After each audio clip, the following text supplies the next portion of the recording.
নমস্কাৰ বন্ধুসকল, জ্ঞান জগত চেনেললৈ মই অক্ষয়জিনাথে আপোনালোক সকলোকে স্বাগতম জনাইছোঁ।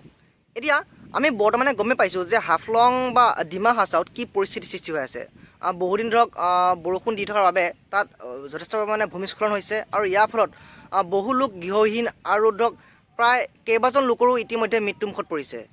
আমি ছ'চিয়েল মিডিয়াতে হওক বা নিউজতে হওক সেই জেগাখিনি বা ডিমা হাছাও বা হাফলঙৰ কথাখিনি আমি গম পাইছোঁ যে তাৰ পৰিস্থিতি বৰ্তমান সময়ত ইমান এটা ঠিক নহয় আৰু চৰকাৰেও ক্ষিপ্ৰতাৰে মানুহখিনি উদ্ধাৰ কামত ইতিমধ্যে লাগি গৈছে।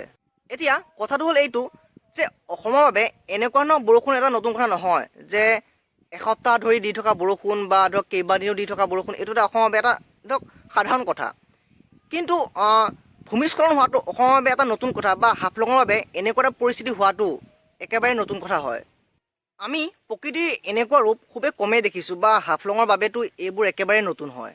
হাফলং ট্ৰেইন ষ্টেচনটো এইটো ধৰক আজিকালি নহয়, এইটো একচুৱেলি ব্ৰিটিছে বনাই গৈছিল আৰু চনটো মষ্ট প্ৰবেবলি 1899 চন আছিল।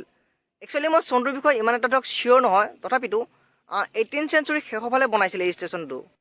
এটা কথা মন কৰিব যে 1899 চনৰ পৰা 2014 চনলৈ এই 115 বছৰীয়া সময়কালত আজি ধৰক যেনেকুৱা এক পৰিস্থিতি হাফলঙত হৈছে তেনেকুৱা ধৰণৰ ডাঙৰ পৰিস্থিতি কিন্তু আগতে হোৱা নাছিল। কিন্তু যেতিয়াই নেকি 2015 চনত এই ট্ৰেইন ষ্টেচনটো অলপমান উন্নত কৰা হ'ল, যেতিয়াই নেকি ইয়াক মিটাৰ গজৰ পৰা ব্ৰডগজ কৰা হ'ল, তেতিয়াই আজি এই 2022 চনত এনেকুৱা এক ডাঙৰ পৰিস্থিতিৰ সৃষ্টি হ'ল। গছ গছনি কাটি তহিলং কৰা বা হাফলঙৰ উন্নতিৰ নামত যি ধৰক আজিৰ তাৰিখত যেনেকুৱা ধৰক কাণ্ড কাৰখানা চলি আছে, পাহাৰ খনন, চূণশিল খনন আদিবোৰ ধৰক প্ৰকৃতিৰ ধৰক আমি মানুহবোৰে যেনেকুৱা ধৰণৰ অত্যাচাৰ কৰি আছোঁ, সেইবোৰতো এটা সময়ত গৈ প্ৰকৃতিয়ে আমাকে সুতেমূলেতো সেইবোৰ উভৰাই দিবই। স্পেচিয়েলি হাইৱেৰ নামত হাফলঙৰ যিমানখিনি গছ গছনি কটা হ'ল, এইবোৰে কিন্তু হাফলঙৰ প্ৰাকৃতিক বৈচিত্ৰ্যত এক বহুত বেয়াকৈ প্ৰভাৱ পেলাইছে। এতিয়া ভূমিস্খলন কিয় হয়? একচুৱেলি পাহাৰৰ মাটিবোৰ এঢলীয়া হয় আৰু এই এঢলীয়া মাটিক সাধাৰণতে খামুচ মাৰি ধৰে গছৰ শিপাই বা শিলবোৰে। আৰু এই শিলবোৰ যদি আমি আঁতৰাই পেলাওঁ বা যদি পাহাৰ খানো বা যদি আমি গছ গছনিবোৰ কাটি পেলাওঁ, তেন্তে পাহাৰৰ মাটিবোৰ খামুচ মাৰি ধৰিব কোনে? আৰু যাৰ ফলত নেকি এজাক সাধাৰণ বৰষুণ পৰিলেও বা কেইবাদিনো ধৰক নেৰানেপেৰাকৈ বৰষুণ পৰি থাকিলে এই মাটিবোৰ খহি অহাটো এটা স্বাভাৱিক কথা। আৰু হাফলঙৰ উন্নয়নৰ নামত যিটো গতিত ধৰক পাহাৰবোৰ খান্দিছে বা গছ গছনিবোৰ কাটিছে, সেইটো হিচাপত এনেকুৱা ধৰণৰ ভূমিস্খলন হোৱাটো এটা সাধাৰণ কথা হয়। আৰু একচুৱেলি এইটো কথা চৰকাৰে আগতীয়াকৈ ভাবিব লাগিছিল যে যদি গছ গছনি নাথাকে তেন্তে পাহাৰৰ মাটিখিনি থাকিব কেনেকৈ একে জেগাত। যিহেতু পাহাৰৰ মাটিখিনি গছৰ শিপাই খামুচ মাৰি ধৰে, গতিকে আমি যদি গছেই কাটি পেলাওঁ তেনে পাহাৰৰ মাটিখিনি এজাক বৰষুণত বা কেইদিনমানৰ পিছতে খহি অহাটো এটা স্বাভাৱিক কথা আছিল। আৰু আজি এই ভূমিস্খলনৰ ফলত হাফলং ষ্টেচনৰ কি অৱস্থা হৈছে সেইটো চাগে আপোনালোকে সকলোৱে গমেই পাইছে।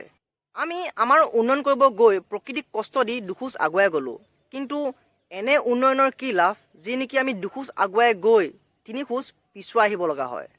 চাওক, মই এটা কথা কৈছোঁ যে আমি যিমানে উন্নতি কৰিম বা বিজ্ঞান প্ৰযুক্তি হওক যিমানে আগবাঢ়ি যাব, সিমানে কিন্তু এই প্ৰকৃতি দিনক দিনে ধ্বংস হৈ যাব।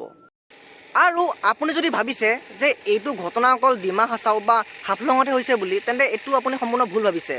হয়, আজিৰ তাৰিখত ডিমা হাছাওত বা হাফলঙতে হৈছে, কিন্তু হয়তো কালি আপোনাৰ ঘৰত বা আপোনাৰ জিলাতো হ'ব পাৰে।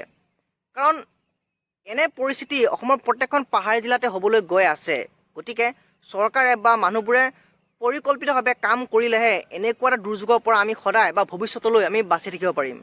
আৰু শেষত এইটো কথাই কওঁ যে প্ৰকৃতিৰ ওপৰত অত্যাচাৰ নকৰিব, যিমান পাৰে বেছিকৈ গছ গছনি ৰুৱক আৰু পুষ্পাৰ নিচিনাকৈ ঝুকেগা নেহি চালা বুলি ক'লেও নহ'ব প্ৰত্যেকটো কথাত। কাৰণ প্ৰকৃতিৰ আগত আমি ঝুকিবই লাগিব, প্ৰকৃতিৰ আগত আমি হাৰ মানিবই লাগিব বা প্ৰকৃতিৰ আগত আমি তল পৰিবই লাগিব। যদি আজিৰ এই ভিডিঅ'টো চাই ভাল পালে তেনে ভিডিঅ'টো লাইক, কমেণ্ট, শ্বেয়াৰ আৰু চেনেলটো ছাবস্ক্ৰাইব কৰিব নাপাহৰিব।